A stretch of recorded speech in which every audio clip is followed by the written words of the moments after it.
तेलंगाना के caste census में से इंफॉर्मेशन किस ग्रैन्युलैरिटी की आ रही है, उसमें आपको एक दलित नहीं मिलेगा, एक आदिवासी नहीं मिलेगा, एक पिछड़े वर्ग का व्यक्ति नहीं मिलेगा। मैं कह रहा हूं एक नहीं मिलेगा।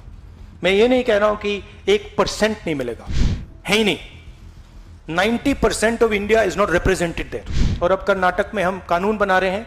अगर आप गिग वर्कर्स की लिस्ट देखें, जिसको मैं मॉडर्न स्लेवरी कहता हूं, उसमें आपको सिर्फ ओबीसी, दलित और आदिवासी मिलेंगे। गरीबी की स्ट्रीम, बेरोजगारी की स्ट्रीम, जिसमें दलित, आदिवासी, पिछड़ा वर्ग है, और दूसरी स्ट्रीम जिसमें एक छोटी सी एलीट पूरे के पूरे सिस्टम को कंट्रोल कर रही है। उसके ऊपर अदानी जी, अंबानी जी बैठे हैं। ये हमने ऑर्गेनाइज तरीके से बहुत गहराई से कैंपेन चलाया है, ग्रास रूट लेवल पे कैंपेन चलाया है, और महीनों से हम ये कैंपेन चला रहे हैं और इस कैंपेन का असर पड़ा है, इफेक्ट आया है, और इसीलिए इन्होंने ये डिसीजन लिया है।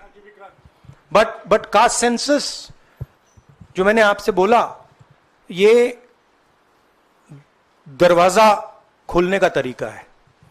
उसके बाद रियल विकास का काम शुरू होगा। एक बार हमें इंफॉर्मेशन मिलेगी तो फिर हम उस इंफॉर्मेशन के बेसिस पे हम एक्शन ले पाएंगे। मैं आपको 2-3 उदाहरण देता हूं। तेलंगाना के कास्ट सेंसस में से इंफॉर्मेशन किस ग्रैन्युलैरिटी की आ रही है और किस टाइप की इंफॉर्मेशन आ रही है।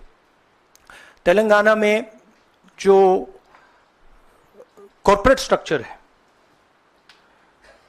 CEOs, management team, senior management, ownership structure, उसमें आपको एक दलित नहीं मिलेगा, एक आदिवासी नहीं मिलेगा, एक पिछड़े वर्ग का व्यक्ति नहीं मिलेगा। मैं कह रहा हूं एक नहीं मिलेगा।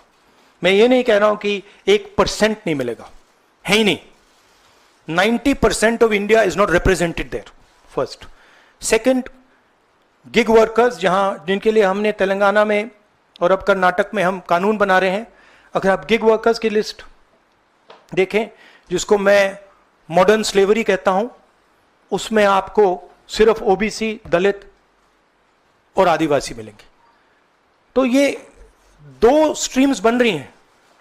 एक स्ट्रीम मजदूरी की स्ट्रीम, गरीबी की स्ट्रीम, बेरोजगारी की स्ट्रीम, जिसमें दलित, आदिवासी, पिछड़ा वर्ग है, और दूसरी स्ट्रीम जिसमें एक छोटी सी एलीट पूरे के पूरे सिस्टम को कंट्रोल कर रही है। उसके ऊपर अदानी जी, अंबानी जी बैठे हैं। तो ये कास्ट सेंसस इस चीज को बदलने का फाउंडेशन है, पहला कदम है।